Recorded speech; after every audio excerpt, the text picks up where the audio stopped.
Hey everybody, what's up? This is Andrew again from Music Theory Logic. Here's another I wish I knew.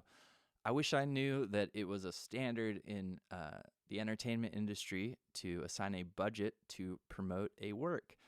Um, so that might seem somewhat like, I guess, nuanced, but the main concept I want to get across is that we we are all working in an industry that allows us to do a lot more on our own behalf than we once could. So, in other words, anyone can put a recording up on iTunes or to Spotify, SoundCloud. That means anyone can start a record label.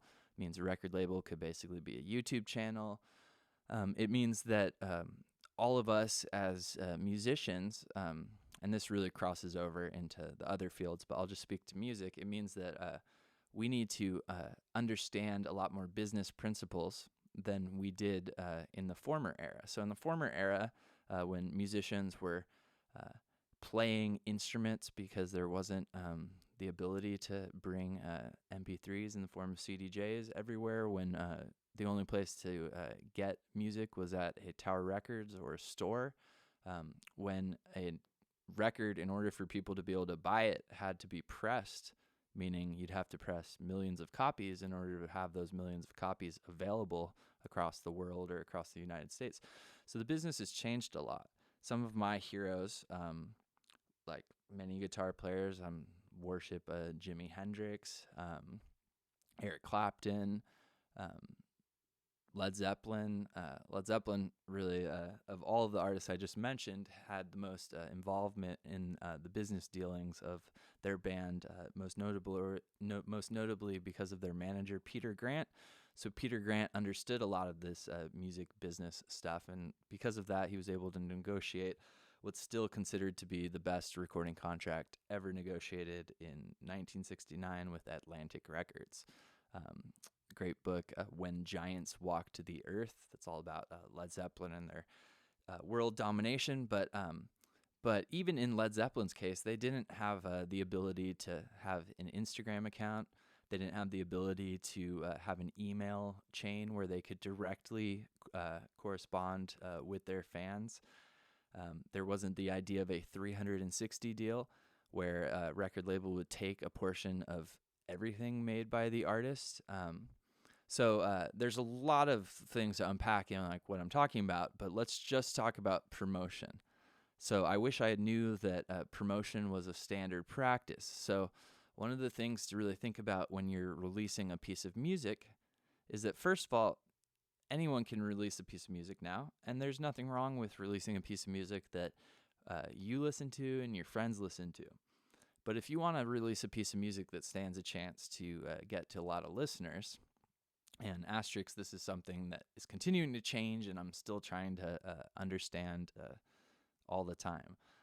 But you're going to need to either put a lot of time into promotion or time and money. So first of all, time is money. So whether you're working in music or you're working another job, time that you spend promoting your music is going to be time that you can't spend writing music, recording music, performing music, all that stuff. I guess performing maybe a promotion. So some of the main things is that it's standard for a record label to apply a budget to promote a work. How would money be spent? Well, money could be spent in the form of, again, time, making a press release, developing relationships with people that have blogs or Instagram profiles, influencers, or Spotify playlists. Um, there's a whole world of businesses that do things like that. Send your stuff to blogs, Submit Hub, or send your stuff to playlists, playlist push. You can, again, do everything they do by finding a playlist that has a sound that you think your song would fit with, figuring out who runs that playlist, figuring out how to get into contact with them. Now, I'm not the expert. I invite you to listen to my music, check it out. It's linked below. You'll notice that I don't have a ton of streams on everything. I've been lucky enough to have a lot of streams on some of my songs by the nature of like artists I collaborated with, or just luck or timing or promoting it the right way. But a lot of my stuff doesn't have a lot of views, and I'd like to think that's not because the song doesn't have some value to it. I have experiences where a song that I've had did not have streams for quite a long time until something else happened that then send listeners there.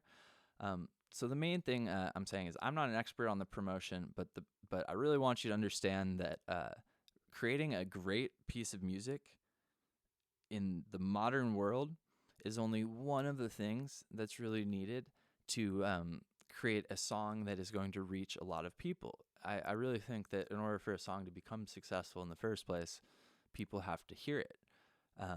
I do think that with any great piece of music in the modern world, there's always a chance that an influencer finds it on their own, or a blog finds it on their own. And obviously, the number one thing is make as good of music as possible. But also know that you really want to think about promotion plans. So things like doing a remix for an artist that's better known, or having a feature on your song for somebody who's getting more streams, or developing friends with people who run SoundCloud repost networks, and getting them to repost your work. But the main thing is, like, if you create a song, you're really proud of it, you put it out, nobody hears it, but you didn't know that promotion was something that you should do. You're not alone. As crazy as it sounds, I totally fell into that. I truly am in the music world because I love making music, and I'm sort of a hybrid child, no longer a child where I sort of was, I think, what is it? Napster came out, when I was in high school, and I kind of lived through the death of retail music stores, and the birth of Spotify and the birth of social media. This has been a really weird time to navigate.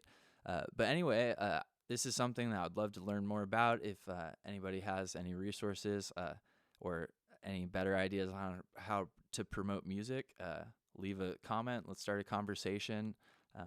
Let's all try to promote music that we come across that we think is good. But again, this is a game with many, many different elements, and the number one thing to start with is making good music. And I'm going to try to help you improve upon your music by showing you some music theory principles. So if you like this, subscribe, stay up with the new content. My email will be below. Till next time, hope this helped.